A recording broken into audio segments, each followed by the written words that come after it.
Okay, so I will start from the beginning.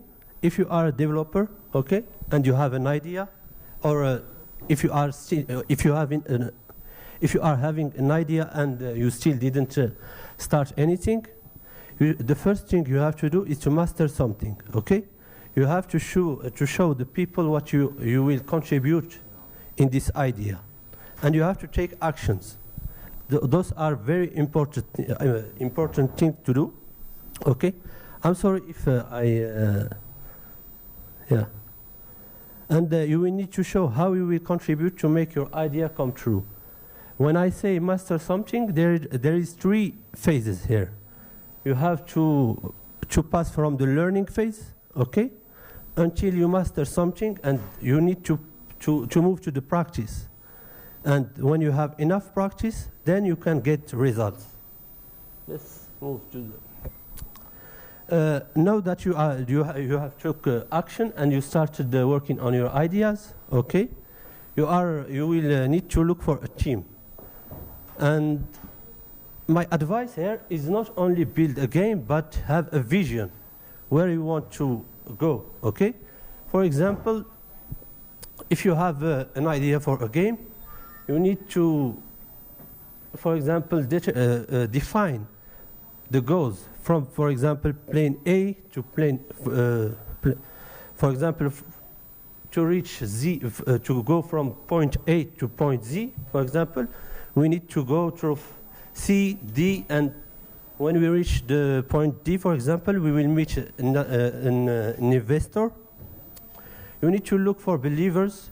When I am saying believers, here I am really making a difference between having expectations and believing is more taking action and working on something until you reach the end, okay? It's not only having expectation, because a lot of people are only having expectation and they say, for example, we will launch this game and we will make millions of dollars, okay? But actually believing is working on something and finish it, okay? And then see what the results are. You need to be clear on what is it in there for them, okay? For example, what the experience will bring to their career, and not only about money, but also what they will do after they finish the project with you, etc. And you have to figure out a way to pay them. Actually, when someone do a lot of efforts, he is expecting to get paid for it. And if you can figure out a way to pay them, it would be very great. Okay. The third solution is build a business and not a game. Okay. Many developers are concentrating only on one game, for example, for 2 years, and then if it doesn't work, okay, it's finished. Okay, a lot of people build their project on expectations. For example, they build a prototype and they go to someone, and if he gave them bad feedbacks, they are demotivated, etc. Okay, and the difference between, and you need to stop looking for a hit. As a game developer, a lot of people are looking for hit and aren't building business. Hit aren't, you can't replicate a hit again and again. A business is defining steps, okay, that will, and rules that will let you reach the success until you reach the success. And you can adjust those rules until you can then replicate this business. I don't know if I was able to pass the idea, but the difference between a hit and a business is that a hit, it can happen, but it's like a lottery, okay? But a business is something that you can replicate, okay? And focus on a project that generates money first. For example, if you are a small team like us, we are only 2 people, it's not really a great idea to start on a very big project, okay? Better start on small projects and make errors and adjust and then make some money from the project you did until you reach the step to be able to meet with investor. Let's say that you are working on a big project and you are looking for an investor, okay? You need to first create a good prototype. Actually, to create a good prototype for the people who doesn't know what it is, it's a version of your game that shows all the features that your game will contain, okay? And it is something that you can create in a very short period of time. Sorry. And to make a good prototype, you need to test with a lot of people, okay? And they will give you negative feedbacks that you will fix before meeting with investor. Because if you meet with an investor and he starts giving you bad feedbacks, it's bad, okay? You need to have a vision, and by vision, I mean numbers. For example, in this event, it was my first experience meeting investors, and one of the questions that I've been asked the most is, what are the numbers, okay? When I say numbers, how will you generate money through your game, etc.? And don't waste a lot of time. If you see that a prototype doesn't work, if you get a lot of bad feedbacks, just move to another game or another prototype. Okay, let's say that you have finished your game, you don't need an investor in that case, and you want to go with to have more visibility on the market, okay? The best way to do it is to go to look for a publisher. Yeah. Once when I was working on a company, I told my boss, I asked my boss at that time, why looking for a publisher who will get a good part of your percentage when you can get 100% of the game? And he told me, well, Abdellah, what do you think? Is it better to get 10% from $1 billion or 100% from $1 million? Okay? Just do the math, okay? You need to find smarter ways to market your games, okay? For example, always look for new strategies to market your game.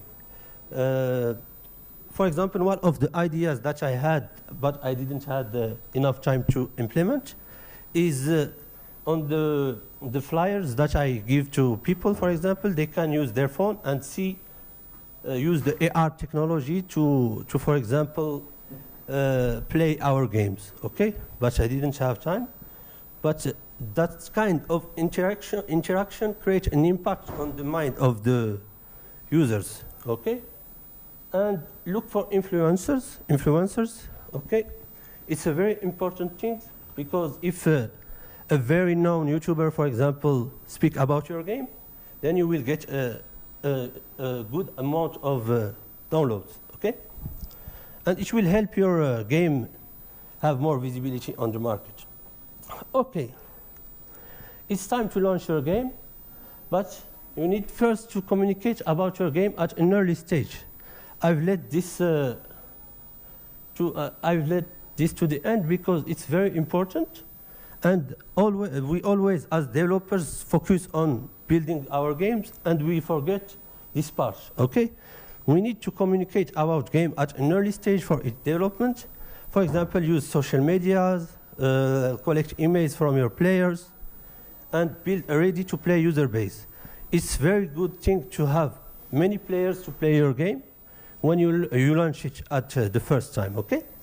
And this is a big mistake that a lot of developers do. And after 2 years of working or hard working on a game, they launch it and no one sees it, okay? This is some advice on how to finish a project, okay? Always make good use of deadlines.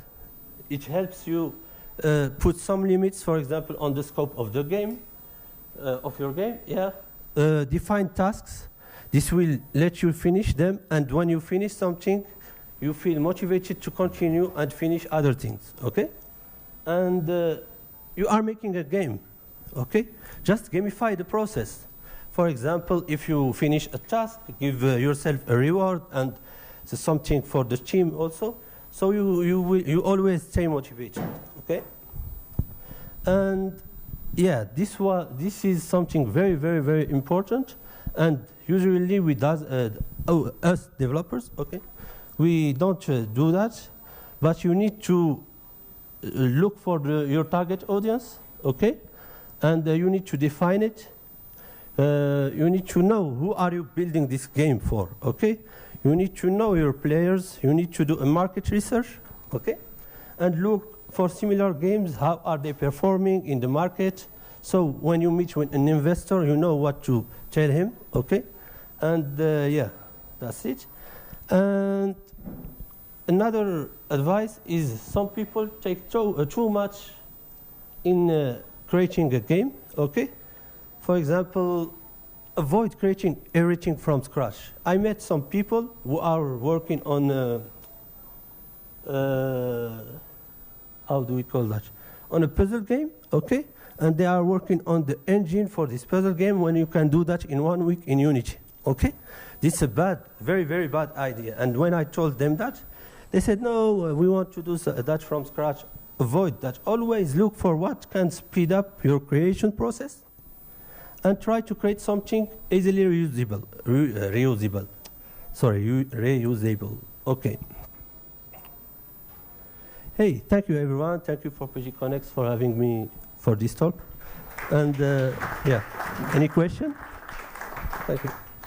Thank you very much. That was great. I particularly like the fact that you were talking about the fail fast side of things, in particular that we're making games, but we're making a business, so we need to focus on businesses which are repeatable.